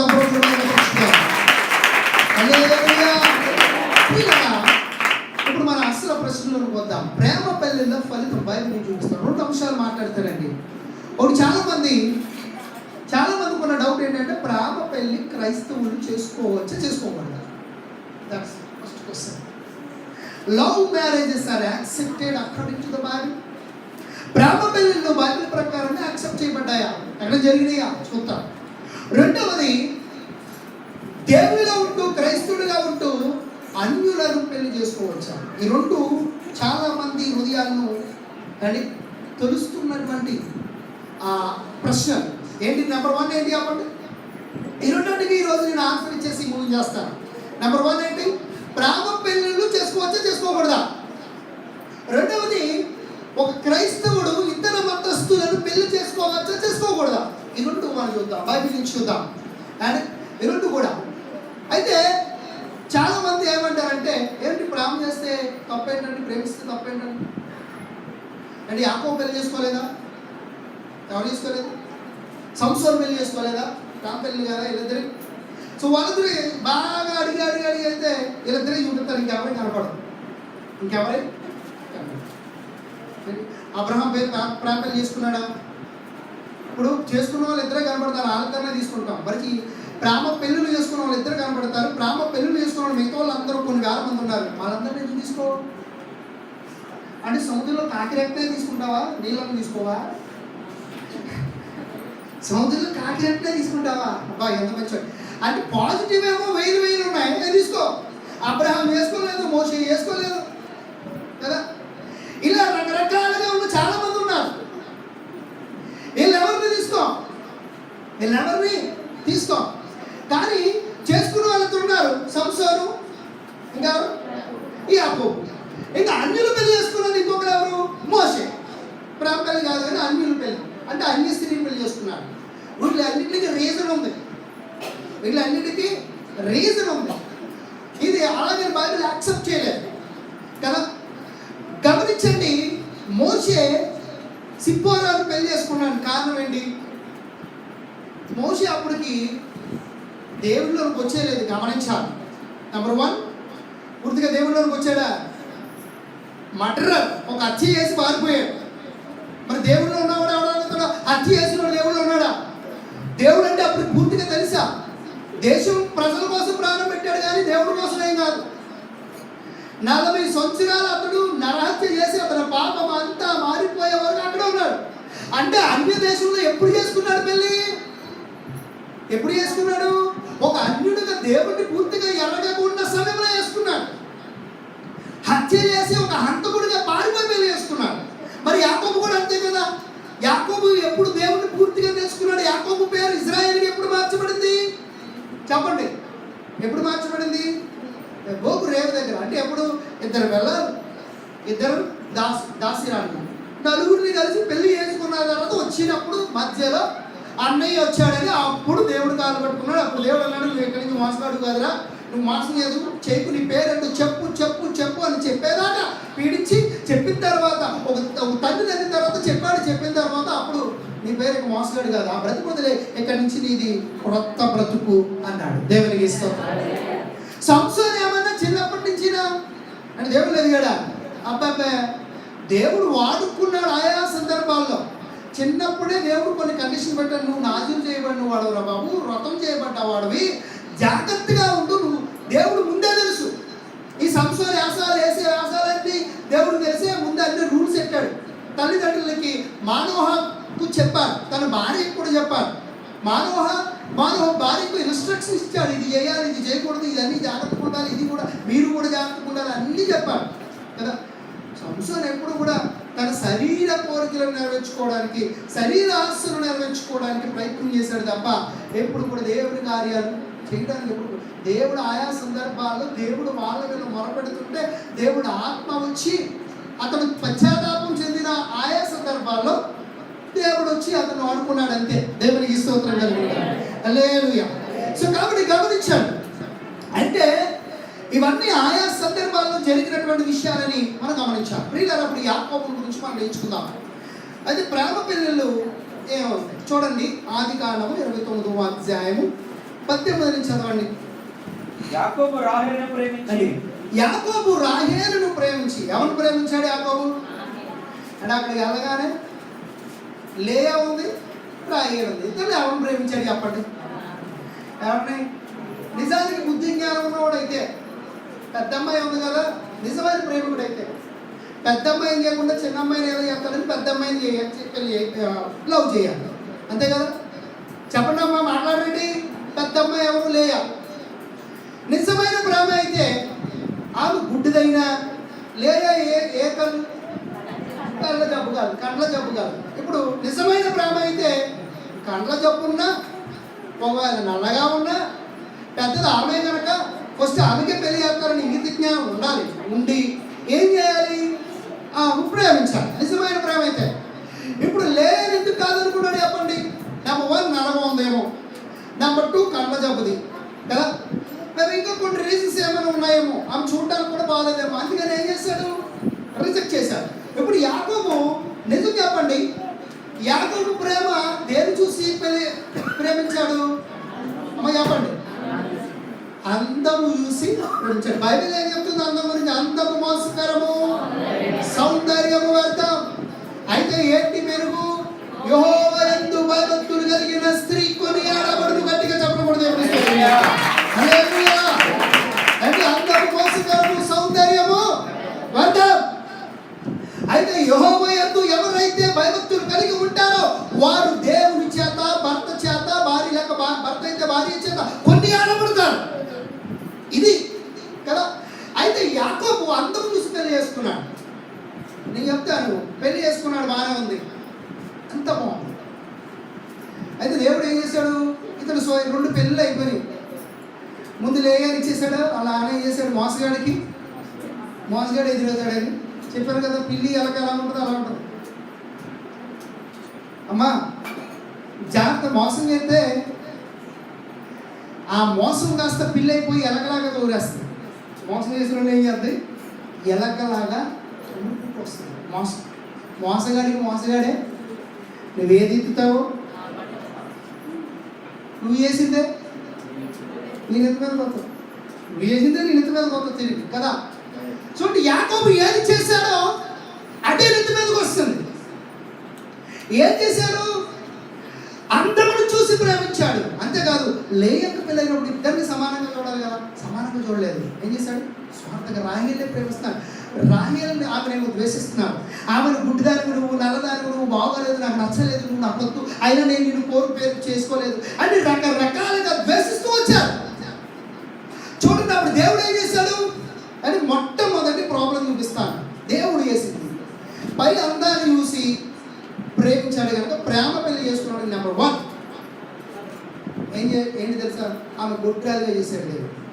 మొట్టమొదటి ఫలితం ఏంటి చెప్పండి? What is the first result of love marriage? ఏంటి చెప్పండి? గుడ్రాలు. ఏమైపోయిందంట? ఆమె గుడ్రాలు అయిపోయింది. మనకు తెలుసు. ఆదికాండము 29 లేయా ద్వేషించబడుట యెహోవా చూచి ఆమె గర్భము తెరిచెను, రాహేలు గుడ్రాలై ఉండెను. రాహేలు ఏమై ఉంది? బైబిల్ రాహేలు దేవుడు యాకోబు ప్రేమించాడు కనుక లేయాను ద్వేషిస్తున్నాడు కనుక గుడ్రాలుగా చేశాడు. ఇక రెండోది చూడండి, సొంత అక్క మీద అసూయ పడవలసి వచ్చేది. ఎవరు? చూడండి, అసూయ అనేది వచ్చిందండి. ఈ ప్రేమ పెళ్లి వల్ల ఏమొచ్చింది చెప్పండి? అసూయ. చూడండి, ఆదికాండము 30 వచ్చింది కదా. రాహేలు తాను యాకోబునకు పిల్లలు కనకపోవుట చూచి తన అక్క యందు అసూయపడి యాకోబుతో నాకు గర్భఫలమేమో లేని యెడల నేను చచ్చెదను. చూడండి, ఇప్పుడు అక్క చెల్లెండ్రులు ఇద్దరు ఎలా ఉండేవారు? ఇద్దరు కలిసి గొర్రెలు పెట్టేవారండి, ఇద్దరు కలిసి ఉండేవారండి, ఇద్దరు కలిసి తినేవారు, ఇద్దరు కలిసి పడుకునేవారు, ఇద్దరు ముచ్చటించుకునేవారు, బాగుండేవారు. ఇప్పుడు దీని వలన ఇద్దరి మధ్య ఏమొచ్చింది చెప్పండి? అసూయ. లేయా రాహేలు మీద అసూయ పడుతుందంట. చూసారా? అసూయ వారి మీద వచ్చేసింది. ఇంకా మూడవది చాలా అదే వచ్చిందో 35 ఏంటంటే నిరుత్సాహంతో చావాలనుకోవలసి వచ్చింది. ఏమంటుంది చెప్పండి? 35 యాకోబు నాతో గర్భఫలం నాకు ఇమ్ము. రాహేలు అంటది లేకపోతే నేనేం చేస్తాను అంటే ఎంత దరిద్రమైన వాటిది. ఒక క్రైస్తవుడు లేక ఒక దేవుడు నమ్ముకున్న వారి నోటి నుంచి చచ్చిపోతానని మాట వచ్చిందంటే యు ఆర్ అబ్యూసింగ్ క్రియేటర్. నిన్ను సృష్టించిన సృష్టికర్తను నువ్వు అవమానపరుస్తున్నావు. అంటే దేవుడికి తెలియక నీకు జీవాన్ని ఇచ్చాడా? అని బుద్ధి లేక నీకు బ్రతికిచ్చాడా? ఆయనకి ఇంగిత జ్ఞానం లేక నీకు బ్రతికిచ్చాడా? మాట్లాడిన అంటూ ఉన్న నోటంటూ వస్తుందనంటే ఎంత దౌర్భాగ్యం, దుర్భరమైనది. ఒక క్రైస్తవునికి నేను చచ్చిపోతాను అనే మాట వచ్చిందంటే you are possessed by the evil spirit, not by the Holy Spirit. దుర్రాత్మ చేత ప్రేరేపించబడితేనే నీ మాట వస్తుంది. కానీ పరిశుద్ధాత్మ నీలో ఉంటే నేను దేవుని కోసం నేను డెడికేట్ అయిపోతానని చెప్తాను. ఒక వారం ఏదైనా వస్తుంది అంటే యోక్త కుమార్తె ఎంత గొప్పదండి. తెలియకుండా అజ్ఞానంగా ఒక వ్యభిచారి కుమారుడు యోక్త యుద్ధానికి వెళ్ళేటప్పుడు దేవుడు విజయాన్ని ఇస్తాడని నాకు ఎదురుకుంటా, నేను నా ఇంటికి వెళ్ళేటప్పుడు నాకు ఎదురుకుంటా ఏదొస్తే ఎవరొస్తే అని ఇచ్చేస్తాను, నేను దహనబలిగా ఇచ్చేస్తానని మొక్కుకున్నాడు. ఎవరొచ్చింది ఎదురుకుంటే? ఎవరొచ్చారు? కుమార్తె డాడీ గెలిచాడని ప్రేమతో చాలా ప్రేమిస్తున్నాను. డబ్బులు మేళాలు వేసుకుని ఎదురుకుంటా వచ్చేస్తుంది. ఆమె వచ్చిందండి. వెంటనే యోధ అక్కడే కృంగపడిపోయి అయ్యో నా కుమార్తె ఎంత పని చేసావు, నేను యెహోవాకి మొక్కుకున్నాను, ఎవరు వస్తే వారని అని. ఆమె ఏమని తెలుసా? రేపులో తాళ్ళే ఇదిగో నన్ను పెంచావు కన్నా బుద్ధి లేదా నీకు? ఒకవేళ ఏదైనా అర్పించుకుంటే బలి అర్పు మొక్కుకుంటే నీకు సంబంధించింది ఏమైనా చెప్పుకోవాలి. ఒక మేకనో, ఒక గేదెనో, ఒక గొర్రెనో, ఒక మందనో, లేకపోతే నిన్ను నువ్వు కడగట్టుకో. నా మీద నీకంటే కన్నంత మాత్రం నన్ను కాల్చేస్తావా? కాల్చి దానం చేసి చంపేస్తావా ఏంటి అని అనలేదు. నీవు యెహోవాతో మొక్కుకున్న ప్రకారం కానిమ్ము. దేవునికి స్తోత్రం. ఇలాంటి వాళ్ళు కావాలి. ఇలాంటి ధైర్యం చచ్చిపోవడానికి దేవుని కోసం అంటే ఎంత ఉన్నతముగా ప్రభు కోసం ఆగుతైపోవడానికి ఇష్టపడుతుంది. ఏదో జరిగిందని కాదు, ఏదో అయిపోతుందని కాదు, నిరుత్సాహంతో కాదు, సంతోషంగా నా కన్యత్వాన్ని బట్టి నేను కొన్ని 3 నెలలు నేను ఏడ్చి దుఃఖించి వస్తానన్నాను కదా. నిజంగా తండ్రి దేవుడు దహన బలి తీసుకోడు. ఆమె లైఫ్లో ఆ దహన బలి అని అంటే పూర్వం యాజకులకు తీసుకెళ్తే యాజకులు ఇక్కడ ఏమి ఒప్పుకోరు. యాజకులకు ఇవ్వబడిన ఆజ్ఞ ఇవ్వబడింది. పరిశుద్ధ గ్రంథం అంటే నరబలి వ్యతిరేకం, నాకు అసహ్యమైన కార్యం అది. ఇదిగో మీ పిల్లల్ని అగ్నిగుండాలు దాటిస్తున్నారు, నిప్పులు దొక్కిస్తున్నారు.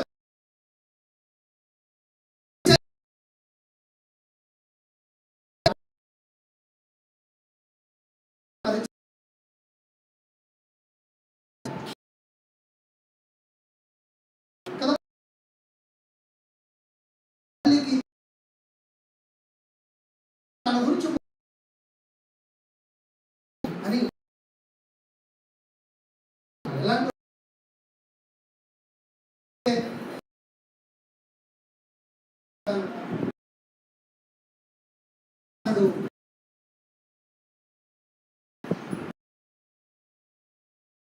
బ్రతికి మీరు మీరు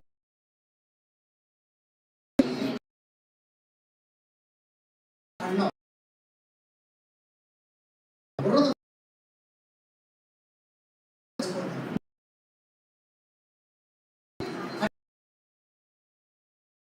అంటారా?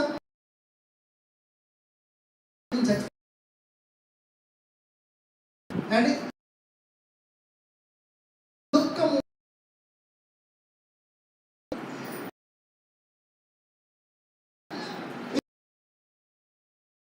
గొడ్ర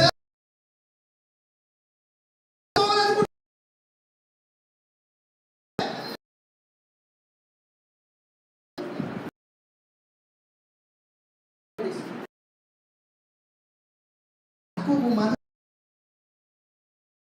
ప్రాణం పెట్టిన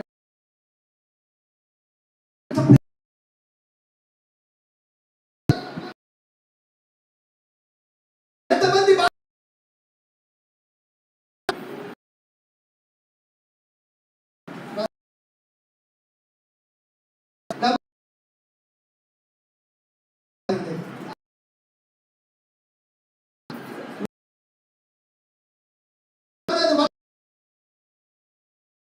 భార్య ఎప్పుడు నాతో స్తోత్రం కలుగును.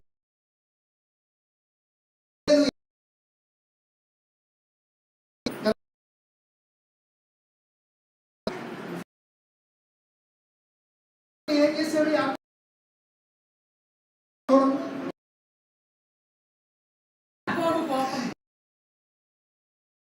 ఆ,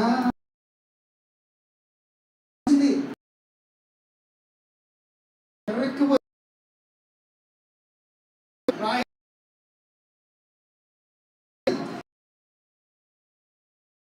రాయి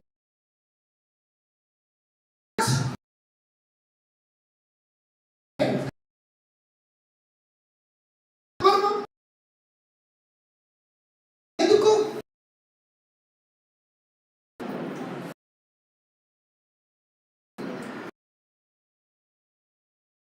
వచ్చింది? ఎందుకు ఆమె పొమ్ము అలా అంటారు. ఇప్పుడు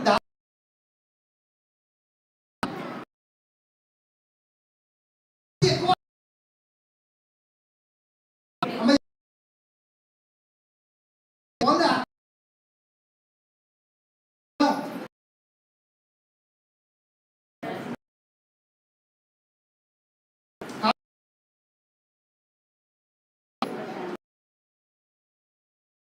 కింద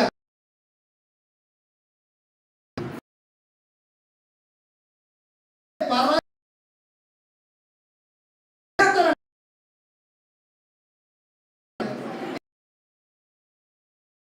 అంత తప్పులేదు.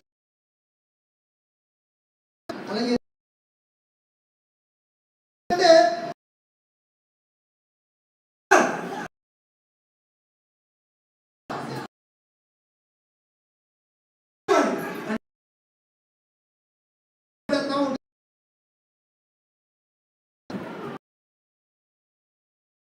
వాగ్దానం నీ మీద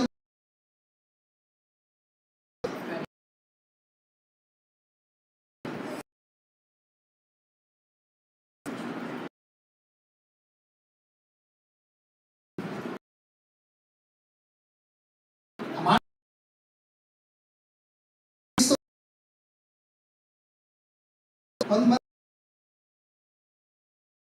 భార్య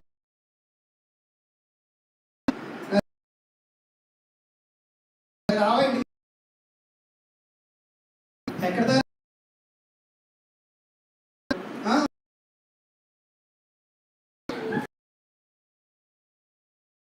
భర్త ఉన్నాడు.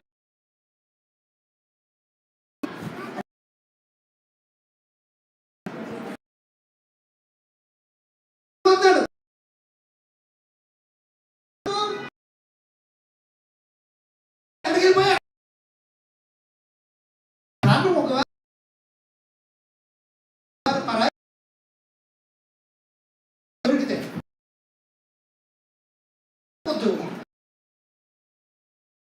నేను ఇంకా ప్రేమ నా దీని పో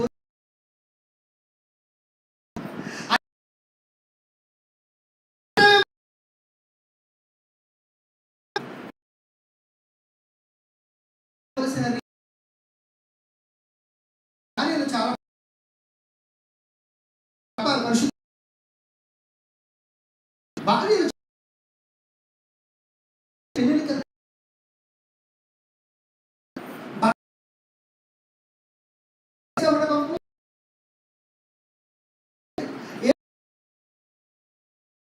భర్త ఎలా కనబడ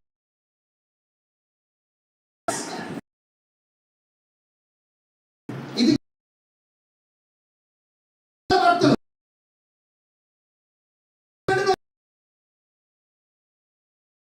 ఏ?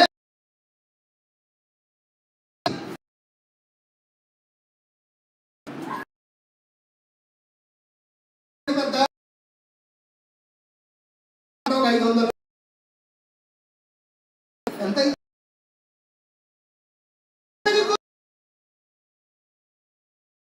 లేదు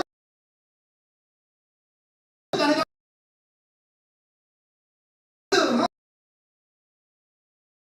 మరి భర్త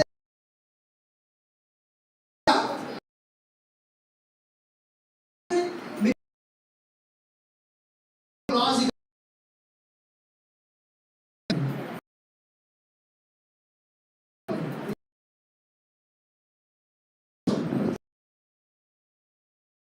చాలా చెప్తున్నారు. ప్రిపేర్ అవుతారు. మెసేజ్ నాకు మెసేజ్ అవుతాను. వాట్సాప్లో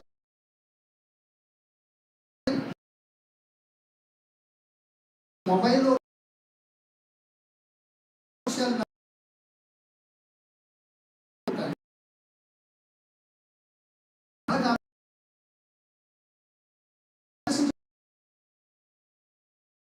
ఐస్కాల్ ఐస్కాల్తో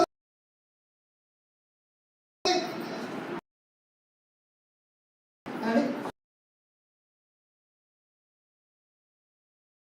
యా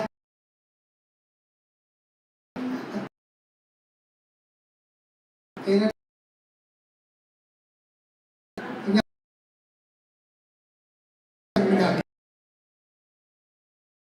తీస్తాడు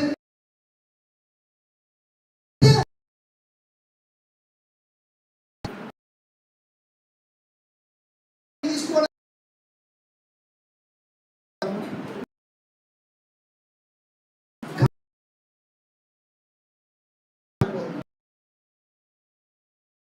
పిల్లలు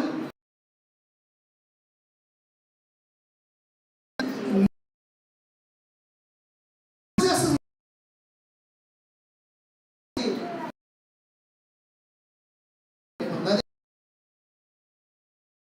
ఇప్పుడు ఈ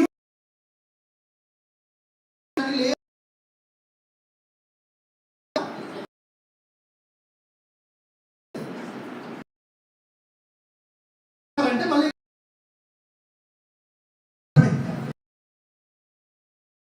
నా దగ్గర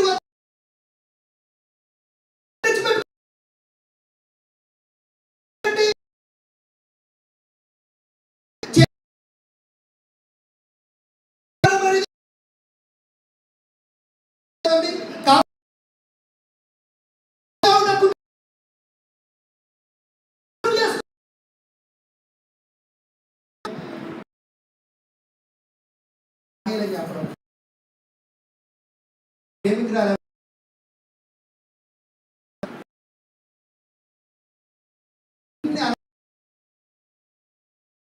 చేసుకుంటే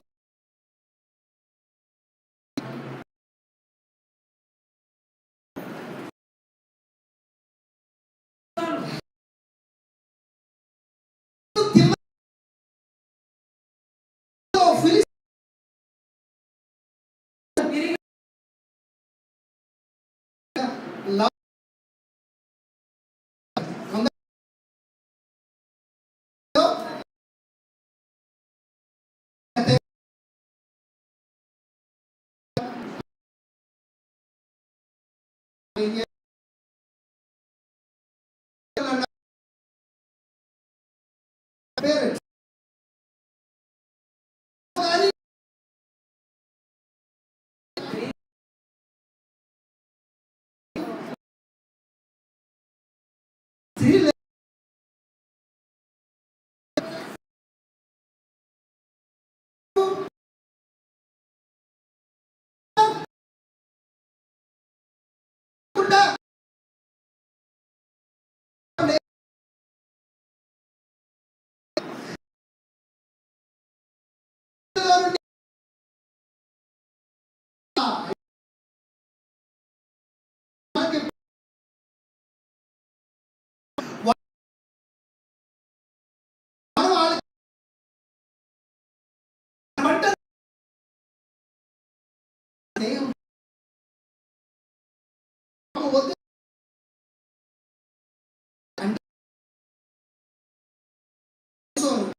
వాళ్ళ ఆచార్య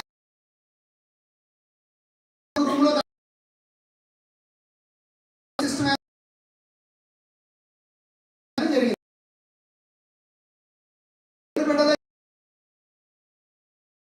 చెప్పండి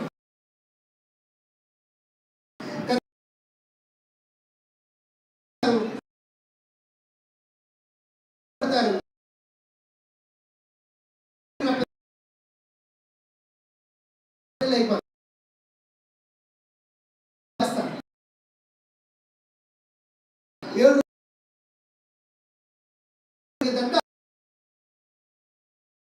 పెళ్ళి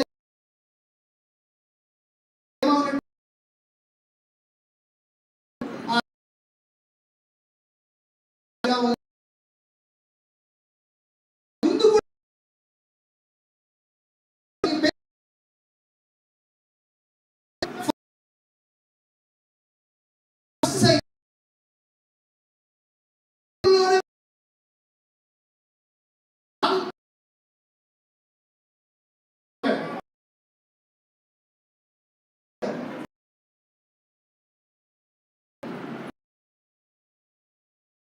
అబద్ధంగా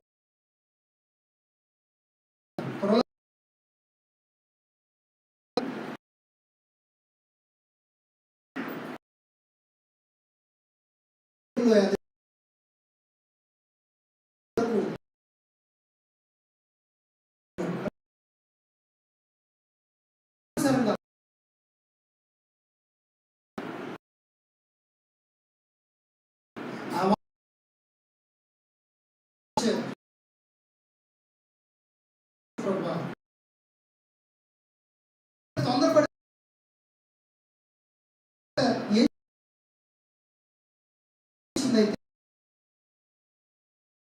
అలాగే అది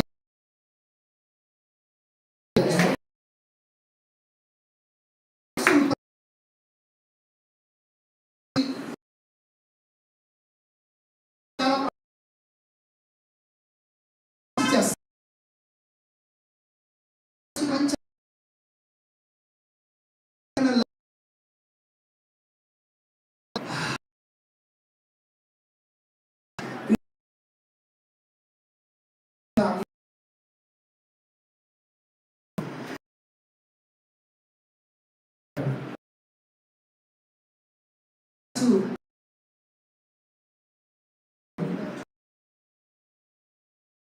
తర్వాత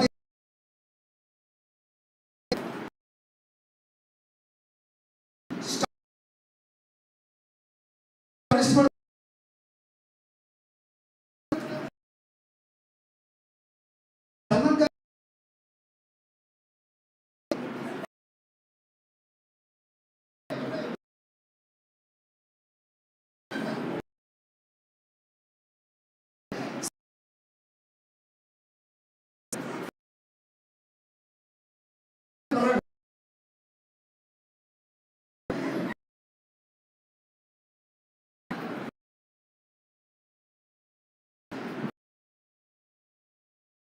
ఖాన్ చేస్తున్నాడు.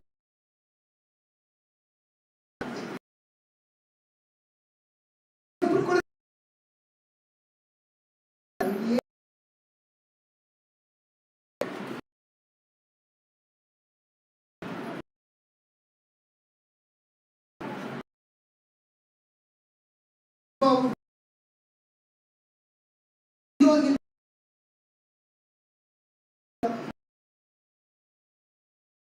ఉదయం లేసి కాదు.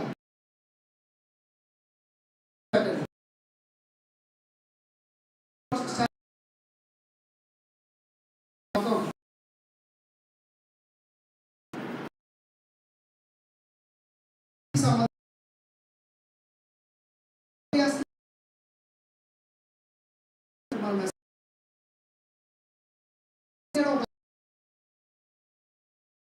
చేస్తారు.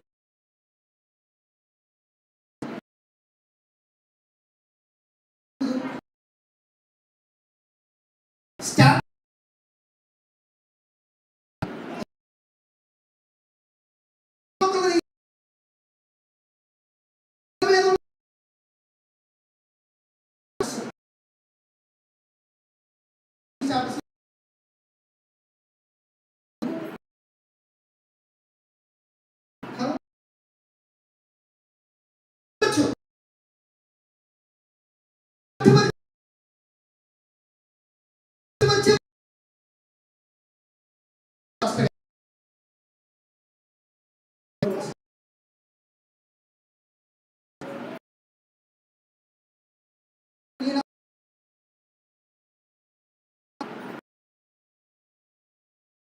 ఏ అంత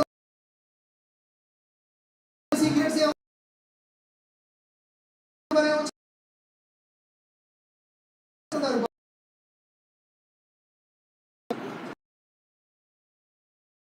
పెట్టుకోలేదు.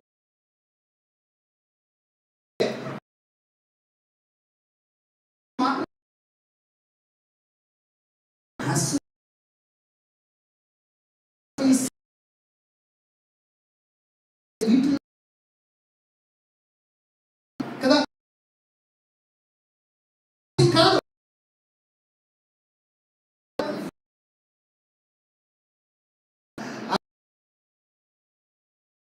చెప్పండి. ఒకటి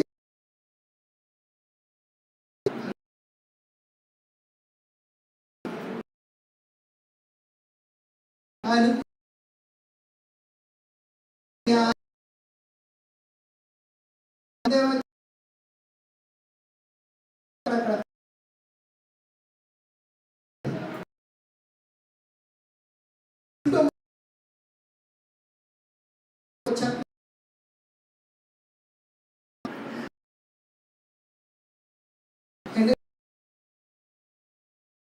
తెలిసిపోతుంది.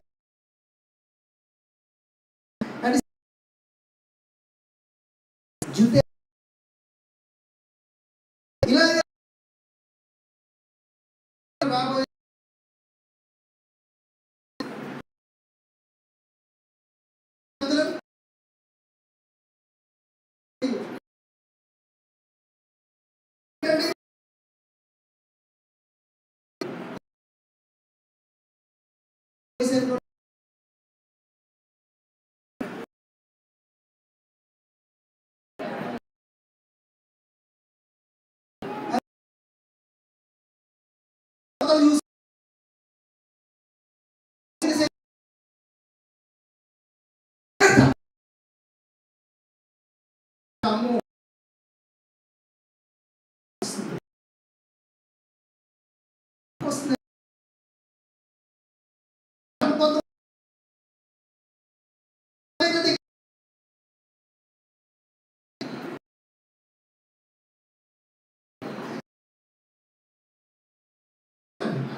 ముందే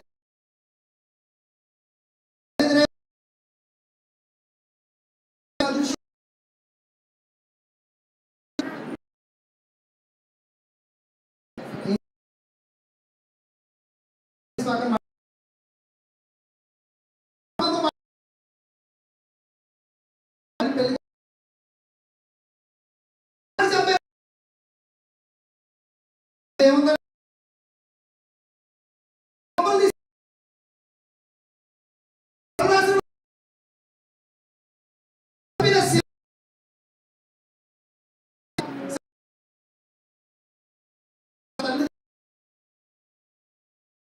పెళ్లి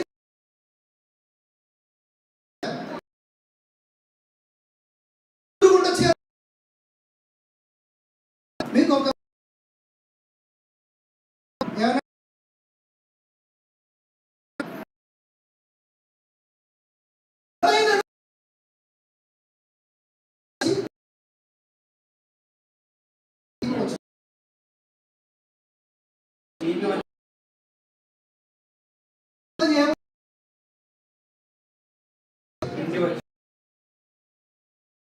బాగా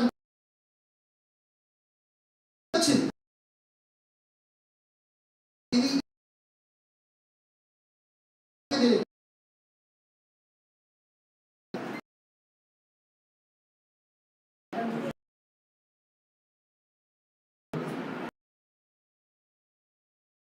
అంటే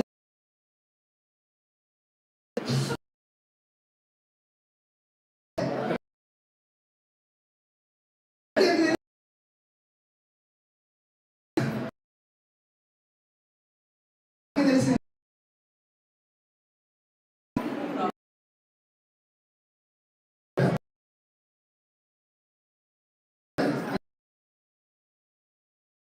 చేస్తా.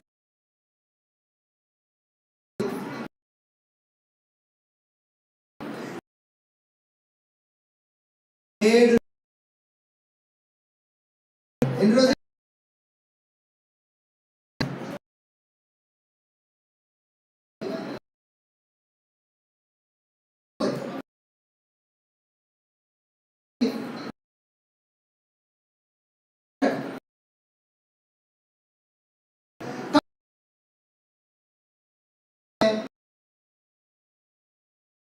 భర్త తప్పకుండా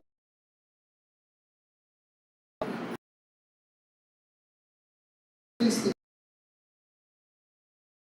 చూడండి.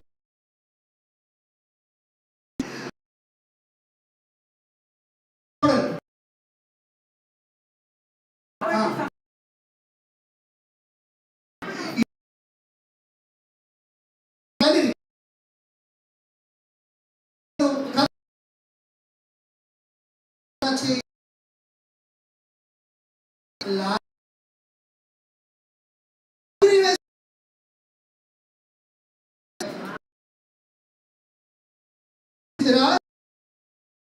కానీ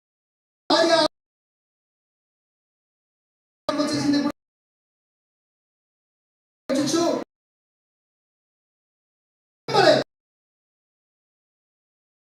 చేసితివి, నేను నా అతని యొద్ద పిచ్చి ఈ చెప్పకపోతే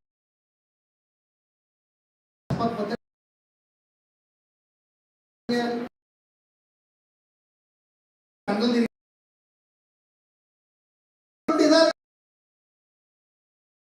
శక్తి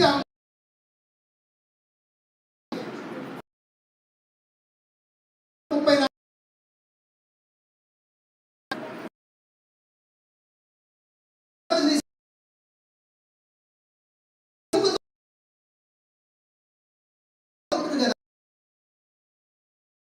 చెప్తే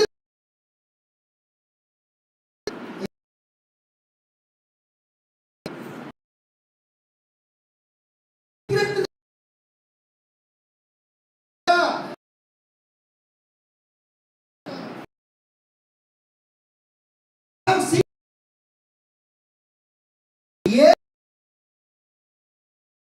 చెప్పుకోకూడదు.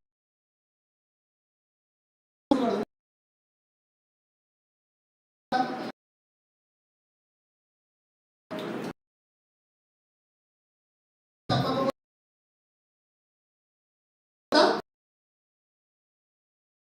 ఇది బైబిల్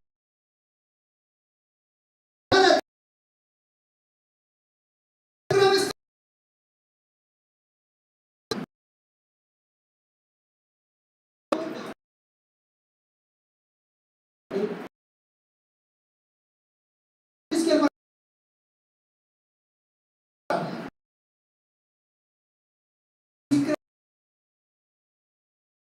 చెప్తావా? క్రీస్తు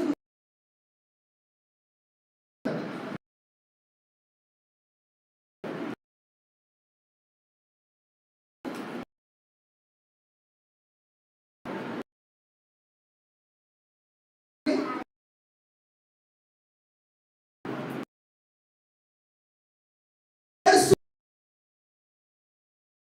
చెప్తా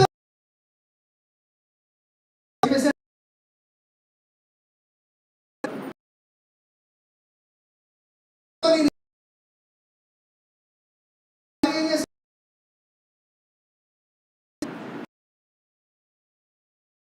వాళ్ళ వైపు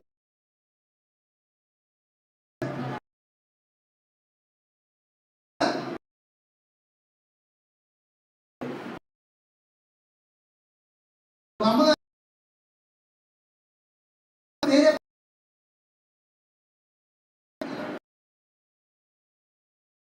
ఇంటూ ఉంటూ ఆ టే-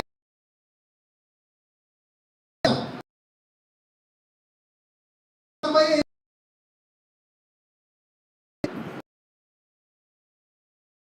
ఈడు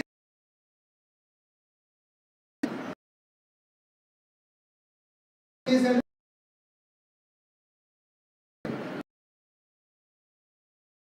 ఏం చేసిందో అలా చేయడు.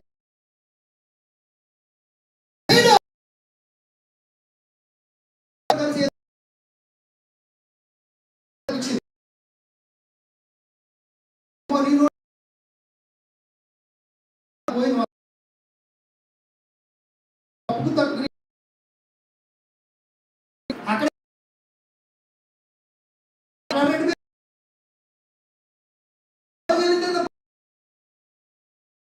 ఆ, భర్త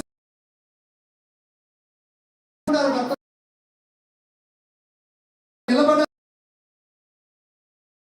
భర్త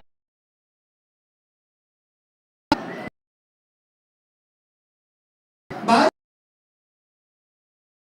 భర్త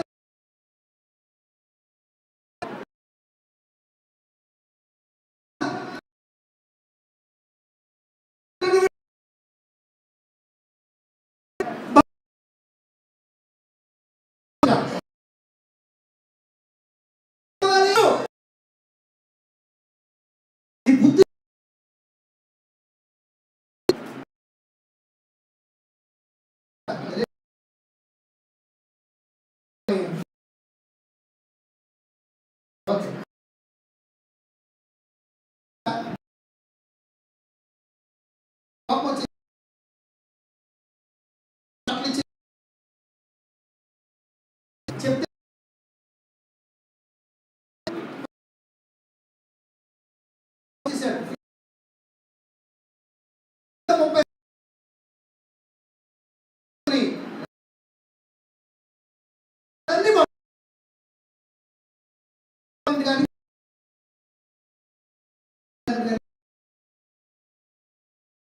భలే తెలుసా చేశాడు.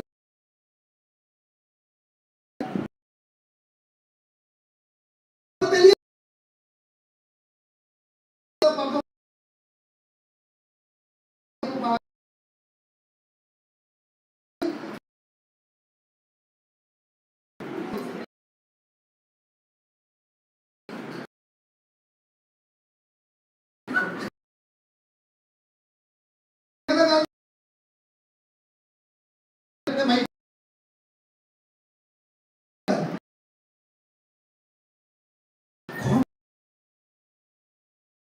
అప్పుడు అప్పుడు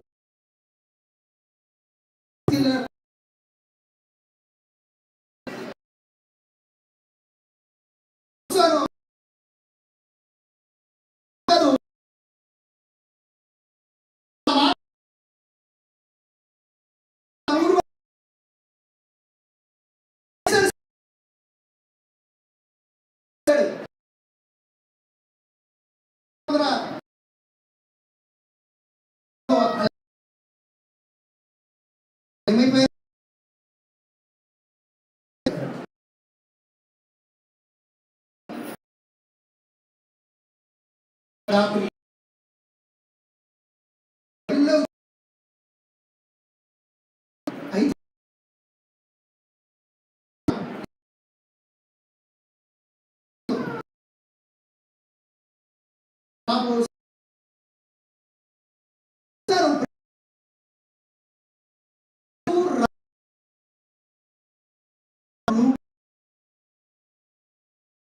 అయితే ఉన్నతమైన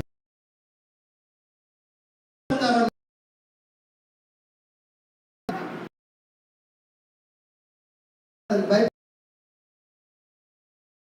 ఇక్కడ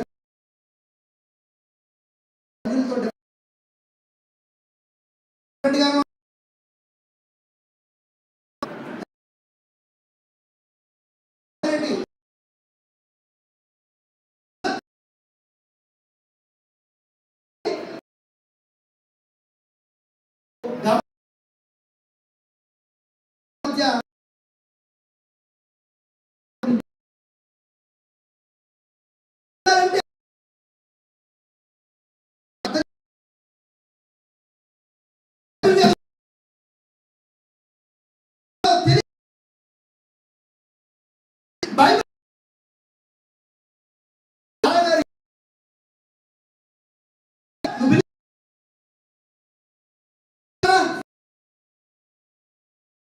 పిలిచి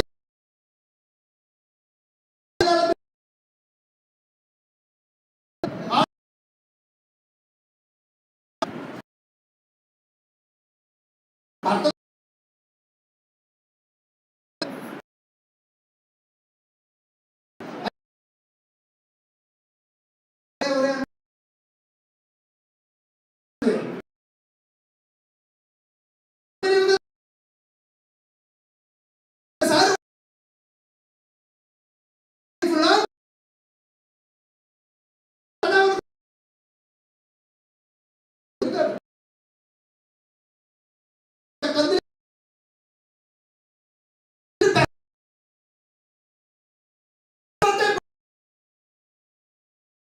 రోజు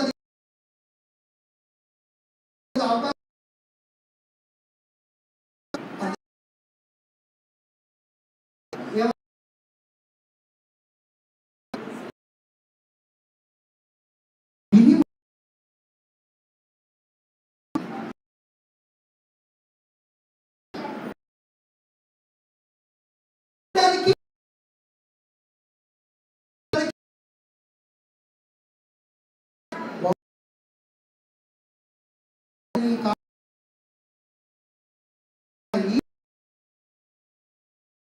అంటే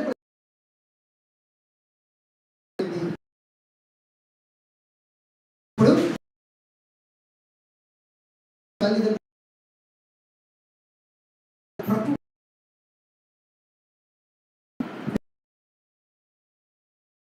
స్వీకరిస్తారు.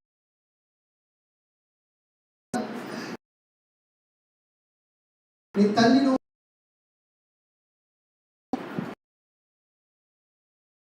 ఎడుతుంటే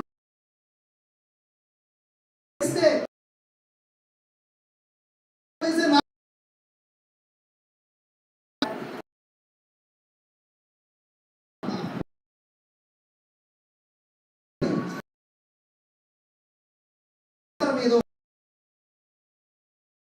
దేవుని చిత్తం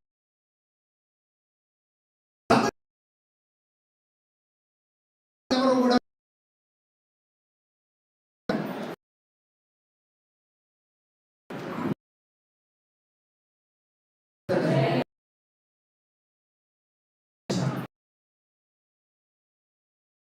భార్య